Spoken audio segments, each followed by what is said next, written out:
We are now going to speak about the working capital. Who has heard of the working capital?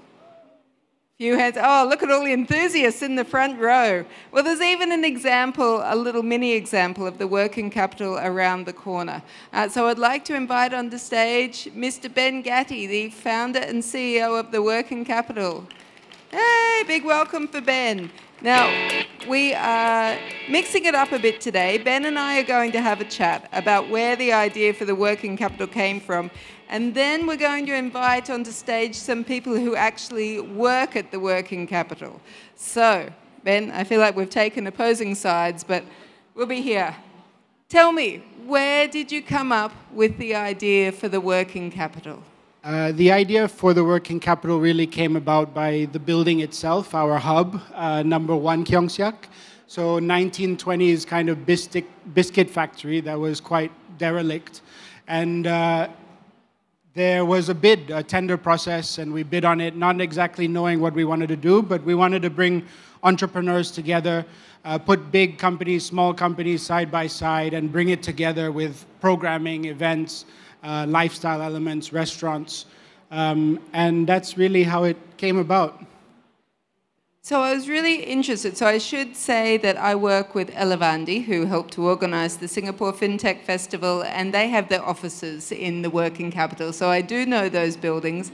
I mean, tell me a bit about the history of some of the buildings. I mean, I've heard it's a bit of a red light district in Singapore. Is that correct? Yeah, actually, one of the photos that was up previously was, I think, a licensed brothel up until about 3 years ago. But it's gone through, I think most of these were built circa 1920s. That's the one over there. But at one stage, it was a red light district. When we took over about 10 years ago, our first properties over there, you still saw the last kind of vestiges of it, but it was definitely really the last vestiges of that kind of era. When we took it over as kind of a no man's land, you had a few creative agencies, a few local eateries, but really not much activity otherwise. So why would someone choose to move into an older building that's being refurbished rather than moving into a new office space that maybe had, multiple green stars, a lot of different sustainability credentials? Sure. I think, in our opinion, this kind of approach to real estate is more environmentally kind. I truly believe that the greenest building is one that already exists, and we're not creating demand to kind of tear something down and rebuild something in its place. I think it's more culturally rich, architecturally. It's more human scale in terms of its sizing. And you can see your impact on the built environment, right? As I think all the occupiers in our campus are actually contributing to the local businesses in and around, which are very much reliant on the audience here, which is different from a typical CBD 9-to-5 kind of atmosphere. So who here works out of a co-working space? Many? I work out of a co-working space. Do we feel there's a different culture around co-working versus more traditional offices? I think that's one of the things that we want to explore. Can you tell us about some of your key clients? Like, who are the people who are attracted to working at the Working Capital? Sure. We're industry agnostic. I think for us, we like the diversity. Somehow we've managed to attract a lot of fintech clients like Elevandi, who are great to have. Thanks for the tickets, Elevandi. Definitely creative agencies. A lot are looking to have a more authentic APAC HQ or Singapore HQ, and like our offering, right? They like the fact that we offer probably a little bit more customization, all within these kind of shophouses or conservation buildings. So that would be some of the reasons. I think another main difference is we kind of marry it seamlessly with F&B or retail offerings that occupy the lower floors of a lot of these properties. And that adds a lot of life and energy to the streetscape. So I'm guessing people stay around after work hours because you do have that F&B. I mean, at one Gyeongsak where I've been, there's a really big burger retail outlet underneath. Can you tell us more about how you came to work with Shake Shack? That's right. Shake Shack's second location after Jewel happened to be just in our location, just across the road from here. And our pitch to these brands is, if you're coming into Singapore, why don't you adopt a more local, authentic identity? In the case of Shake Shack, they had a plan to scale into 10 locations. Everyone was going to be in a mall. We pitched them the idea of why don't you go into something that is more in line with your original location where you started, in a park in New York. And I think that idea really resonated with them. And we pulled it together with murals done by a local artist. And it has become their flagship in a way, just because of the identity that it has compared to its other locations. Yeah, and it really is a beautiful location. Like, if you haven't been, take a walk through this part of town in Gyeongsak, and the Shake Shack really does stand out because it has this beautiful corner position. I mean, you've just been speaking on the Founders Peak stage. You are a founder. Have you got any thoughts that you'd like to share about, you know, how you came up with this idea and what you were really trying to do with the working capital? I think the goal was to really create a built environment that resonates with my own values. You know, something for me that was a little bit more interesting. We've actually tried our hand at building a co-working space in a grade A building, and it was very hard to create that same sense of community. In these shop houses, you have a lot more room to kind of customize spaces, a lot more autonomy over your space in terms of access points, in terms of ventilation. And for me, they're just more charming, right? So what started with number 1 Gyeongsak, our hub, became very much a neighborhood approach. We now have 33 properties in and around the neighborhood, but everyone has their private spaces, but access to the hub. So it's kind of, we're, in a way, we're just trying to shape the kind of little pocket of Singapore that we would like to see. So it's 33 properties in that neighborhood? Mostly in the Gyeongsak area, but we've expanded also into Tuluk Ayer and Ansiang, which have a very same prototype of architecture. And with the same idea, having a hub that kind of anchors the offering for our members, has all the communal facilities, if you like, the meeting rooms, the pantries, but then also allowing us to take individual sites for our enterprise clients who may want an entire floor or an entire building to themselves. So did you come from a co-working background, or was it the buildings that inspired you with this solution? It was the buildings. The buildings, I think it started really with this one. You know, we never aimed to go into co-working. We just wanted to create the kind of environment that we wanted to work out of. And make it approachable, make it fun, but also make it more aligned with our values in terms of something that, you know, people complain that Singapore is sometimes sterile. You know, so we wanted to bring some of, rather than complain, sit around and complain, we wanted to bring some of that life, some of that activity to the neighborhood. So, you know, sponsoring local artists to put murals up, the street closure that we used to do every 6 months before, you know, the good old days before COVID, but trying to bring all of that back and just take a much more neighborhood and sustainable approach to it. What was the street closure for? The street closure was for urban ventures. So it would be a weekend closure, and it would be all types of programming, from family-friendly all the way through to more kind of evening kind of parties. But it was a lot of fun and really well attended. And it just brought something, a different kind of life to the neighborhood, and something that people could look forward to. So I was talking to someone who works on the 3D models that we have of Singapore, and they were saying that on a global scale, Singapore infrastructure actually has a very short lifespan. If you build a major building in most other parts of the world, you expect it to survive for around 70 years.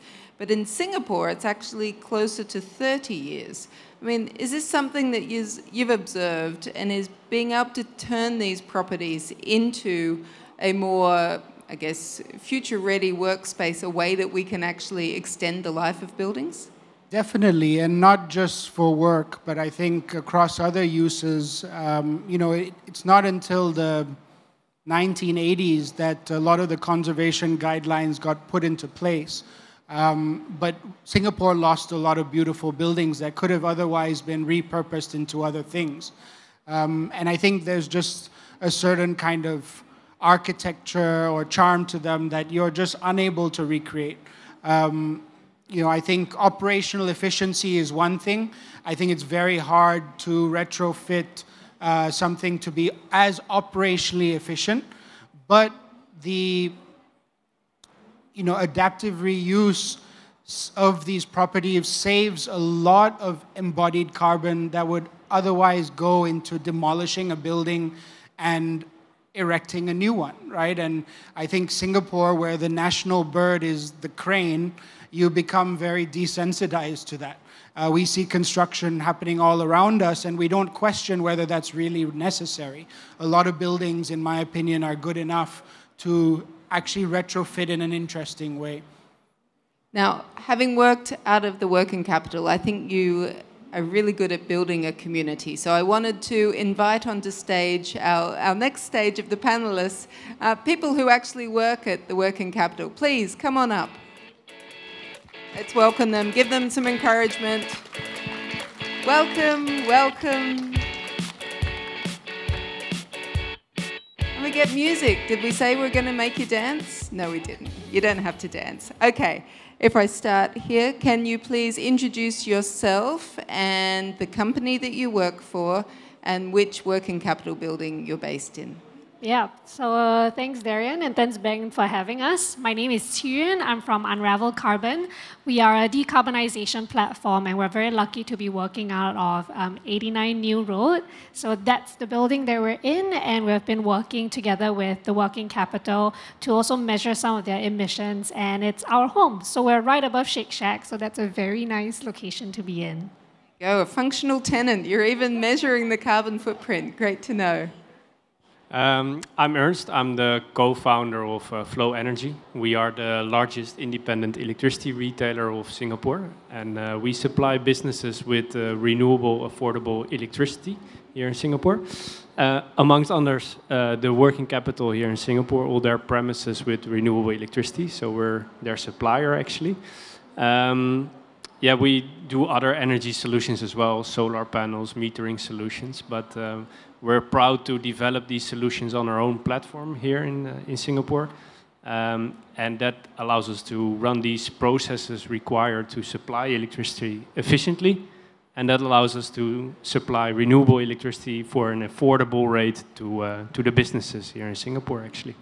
Okay, great. So not only supplying Singapore with renewable energy, but also directly to the working capital. So putting your money where your mouth is.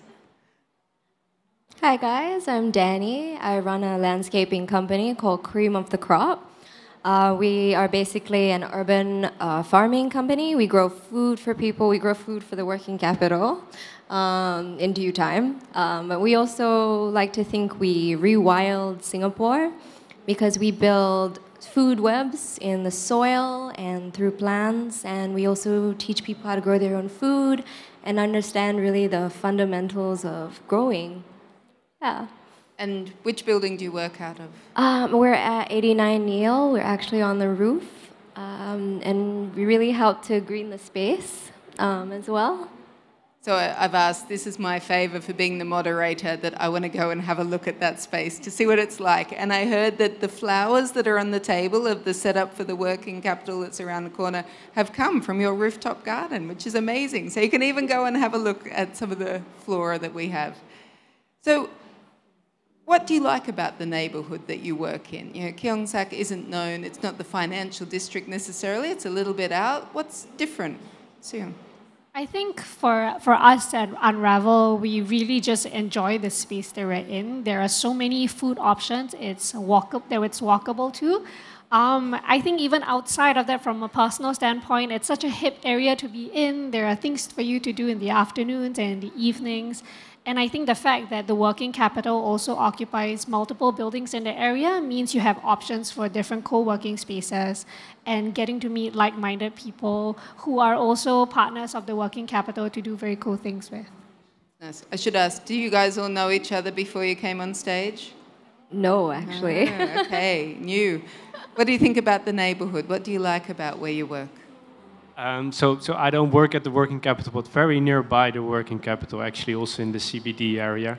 I think Ben and I and the Flow Energy and the working capital got to know each other through multiple conversations. We almost became one of their tenants, actually, very close by. But I think what Ben and the working capital does really well is creating a community. They also make the right choices. In all their things, they choose their suppliers, their quality of furniture. They make the right choices in terms of quality, but also the products that they choose make the right impact on the world. So they do it for the right reasons, and that you feel back in all these little interactions with the working capital, and that I really like about the working capital. Danny? Well, the working capital is beautiful. That's one. And you're not standing with massive skyscrapers just standing above you. It's really special. It's unique. The shop houses, the community, and yes, the quality of not only the co-working space itself, but the people that you get. You can easily find people that are aligned with your values, and that really strikes a chord and really makes you feel like it's somewhere that is worth being, especially when working takes up so much of our time. I think that's such an important point, and I do want to ask everybody about that community feel, and if it feels different working in an older building compared to a newer building. But first of all, Ben, did you have any comments about what you particularly like about the neighborhood where you work? I mean, I'm very biased, but I think it's the best neighborhood in Singapore, and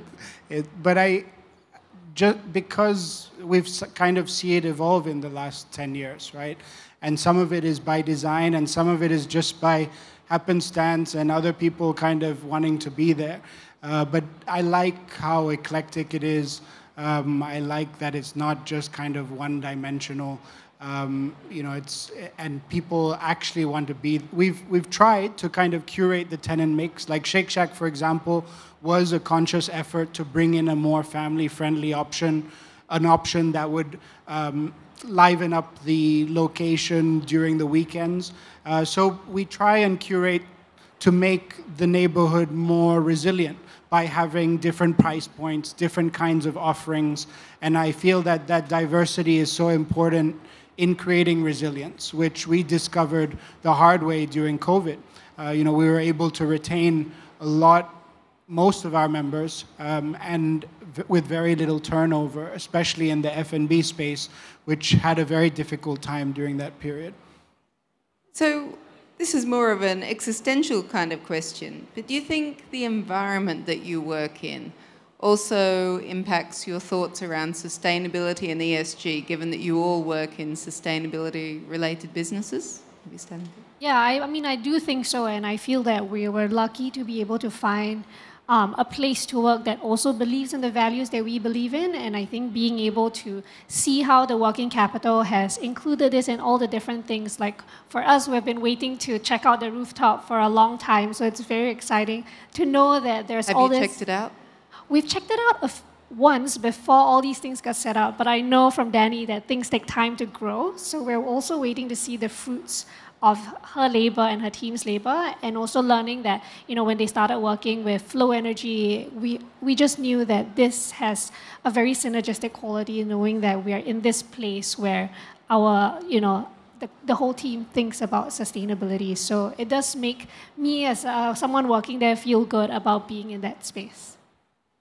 about you? What do you think about the impact of buildings on the way people feel? I mean, I guess in your line of work, you must see a lot of different buildings. Yeah, indeed, we see a lot of different buildings, and also in our choices, we went eventually for a heritage building. We saw what was established at the working capital, and we liked that atmosphere. I think maybe it's by luck, maybe it's by design, but all the members that are, or the tenants that are there at the working capital, you try to find vendors in that group sort of for your own business needs. We've seen examples of furniture suppliers that we could actually use for our own office here in Singapore in that group of the working capital. So maybe by coincidence there's a lot of similar-minded people with the same values in these that you mentioned that you can then use, and that sort of community feeling really helps to grow your business, and you can learn from all those different businesses. So I think that's an additional aspect of what the working capital realizes with that community feeling. So it's more than just the four walls and the office space. It's the community that comes with it. Yeah, definitely, indeed. How about you, Danny? 100%. That's why we're in the business of the built environment. Yeah, I mean, the environment definitely plays a part in how we carry our lives and do the daily chores that we do. It definitely makes it less of a chore to come out and do the daily grind, and it really impacts a lot more than just that. It's mindfulness, and nature can really bring that out. And the working capital is the shop house thing also sort of brings you to the ground, I suppose. It's not when you're in a big building, you're isolated from nature and from the ground. It takes you maybe a few levels to get to the outdoors, and we definitely feel like closer to the outdoors. And there's a park next door, and yeah. Ben, do you curate who comes in to the working capital, or do you find people find you? We don't. We try to curate the retail and F&B mix just to make sure there's no cannibalization and no kind of unnecessary competition. But otherwise, I think upstairs we haven't really. I think seeding the original right anchor tenants has kind of grown or evolved organically into the tenant mix that we have now. And I think there are a lot that naturally are inclined towards shop houses, and I think they know inherently that this is perhaps a better environmental decision, a better design decision from subjectively speaking, but yeah, no curation since kind of the initial start. We do have a no asshole policy, but that's about it. Good policy. Yeah. I always try to implement that in my own businesses.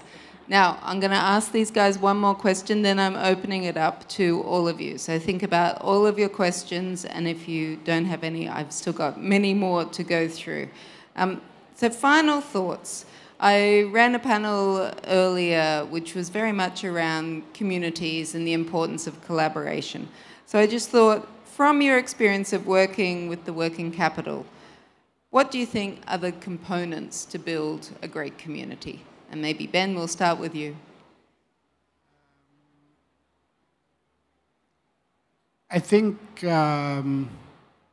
intention and design, or design with intention, I think is important. For us, I think the design of our hub, the lateral distribution, the natural light, it just immediately had an impact on the way that you feel walking into the building. And I think that's, we tried to kind of celebrate those design elements to create a concept around it rather than the other way around.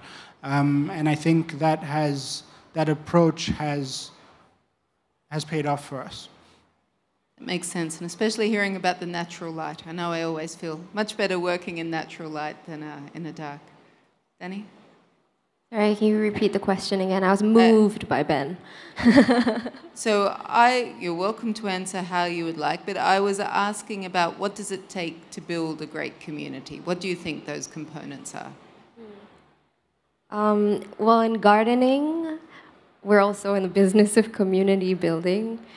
And I like this metaphor because it's sort of like when you cultivate the environment that's healthy for relationship building, that sort of just spills over and it grows.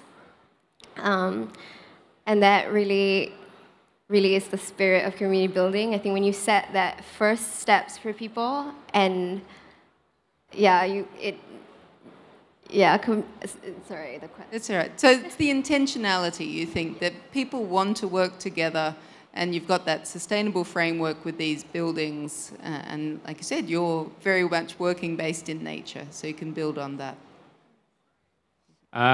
Okay, I had some time to think about it, but for me, it's, I think, the honesty that was there when I met the working capital and Ben for the first time. And we are an electricity supplier. Most of our customers actually join us based on the price that we offer for the electricity price plan. We built a relationship with Ben and the working capital, and they eventually chose us because we are a renewable electricity supplier. But at the same time, he was also honest enough to tell us that the price also needs to be good, because I also need to run a healthy business. I also need to be fair to my tenants, that they pay a fair amount for their electricity cost.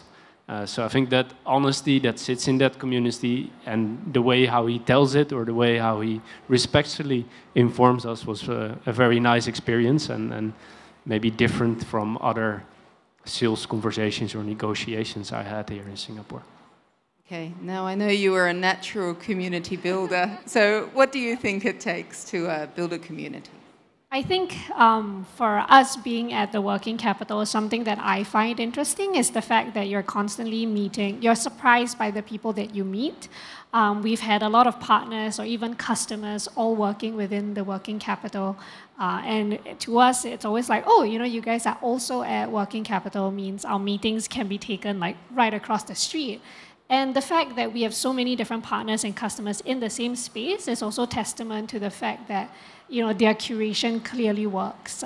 You're bringing in people that even we find as extremely valuable partners. And I feel that being in that space and knowing that all these people believe in the same things and are in the same space makes it a very nice place to be in. We've had like neighborhood meetings and gatherings. It almost feels like serendipitous. Maybe some things cannot be curated, but the right intention just attracts the right people to the space, which then builds community. I think that's very true. I didn't realize Unravel Carbon were in the same building as I was going to visit Elevandi until I saw people there. I was like, oh, look, we're all in the same community.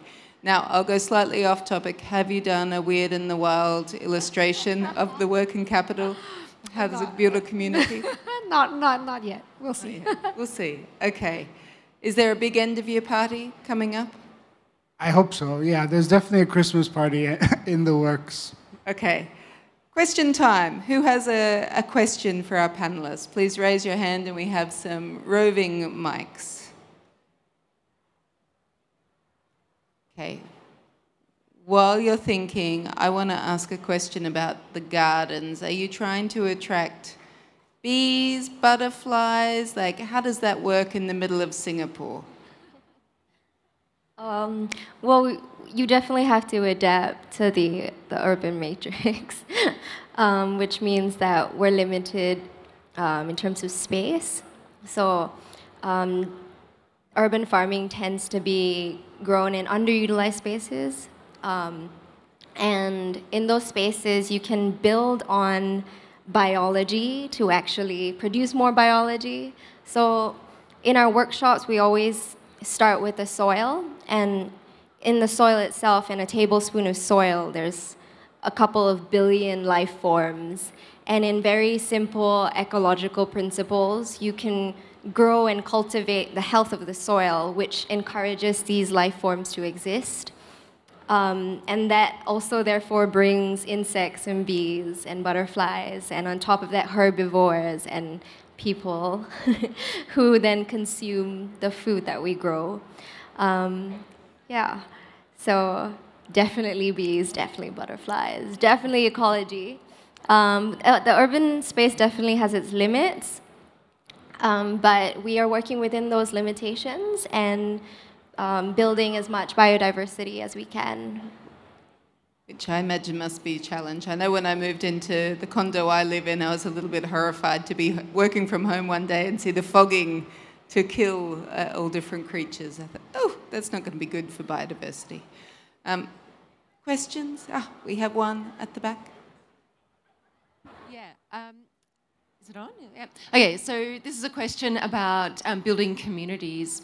So I'm based in Sydney, and the City of Sydney has started to actively engage in building climate tech communities.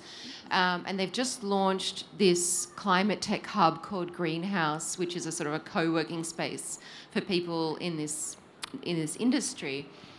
Because their theory is if they want Sydney to be this carbon hub for the world, they want all these people that are making these amazing businesses that are trying to achieve what the city wants to achieve and what the country wants to achieve, but you're making it a reality from a business perspective. They want them to feel part of a community and to support each other. So the question is, do you think there's a role for local government to sort of bring you together and to help curate and to provide those good spaces so that you stay in these innovative green businesses that you're in, and rather than taking your skills elsewhere and just joining a big company? Was that question to anyone in particular? Okay. Open. I mean, I'd be interested in an entrepreneur point of view, but also in someone that has that role of bringing this community together. Would you have liked some support from local government, or is there a policy role to help shape these green entrepreneurial communities? Maybe, yeah, Ben, if you start, and then we can pass on. I think I'd love to have support from the government, first of all, but I don't know if it always works, to be honest. I mean, Singapore has multiple hubs that the government, mandates and wants to create, but I think you still need to have all the other elements that would otherwise make that place attractive on its own, without that kind of moniker, in my opinion. But I do think that the government support, if they can identify the right places and bring in other elements that are also going to be complementary to that ecosystem, then that could set it up for success. I mean, I wanted to add here, especially since in the climate space, there are very many spaces that curate maybe people working in the same space or people with the same mindset. But even when choosing a location to situate ourselves in, I may not have the full understanding of why we chose the working capital, but there must be a reason given that we've looked at all these spaces and evaluated that this was the best place for us to be in, given that it's not just about the community, because people may come in and out of the space all the time, but it's just what does this space has to offer compared to everyone else besides location, price point, community, but at the same time, is the space conducive enough for business needs? Like, for example, Unravel Carbon is growing and was growing very, very quickly, and we just needed a place that felt like home and could also accommodate everything that we needed. So yeah, and it also doesn't mean that being in this space means we're isolated from everywhere else. Singapore is also not the biggest place to be in. So we're still plugged in other communities, but at the same time, choosing that home is still very different from meeting all these people outside, which can happen organically anyway. Thank you. Any other questions? Yes. Thank you so much. This is for Ben. It's more on the last talk you gave on the other room, but maybe you can answer this. So it was really interesting to hear your story, to go from focusing on like really huge growth and really fast-paced expansion to focusing on like one neighborhood, one really good product, and one really good community around you and the services you offer. I think that's really moving and really inspiring. I think that there's a lot of introspection we all need to do about the way we do things.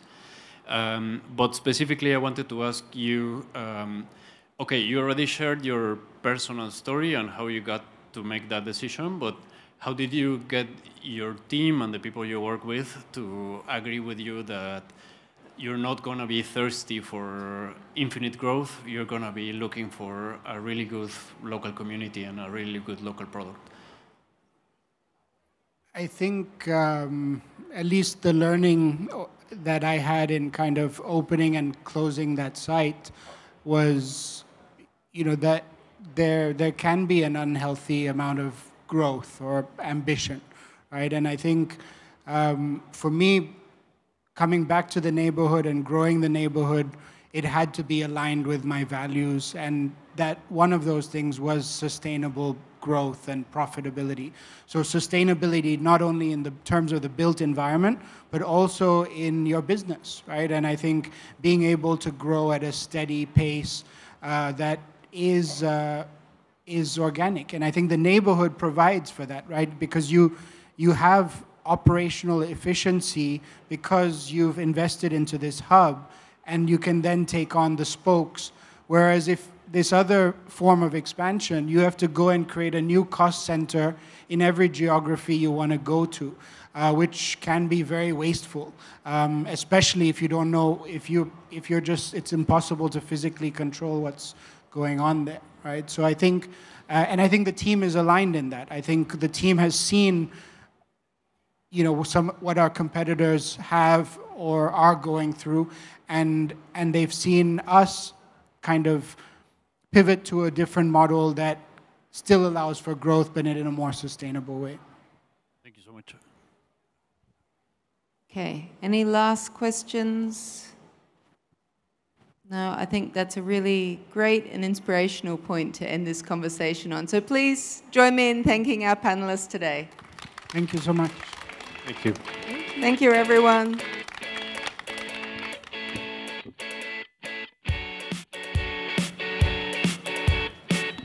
So with that, we close the first day of the Singapore FinTech Festival and ESG stage.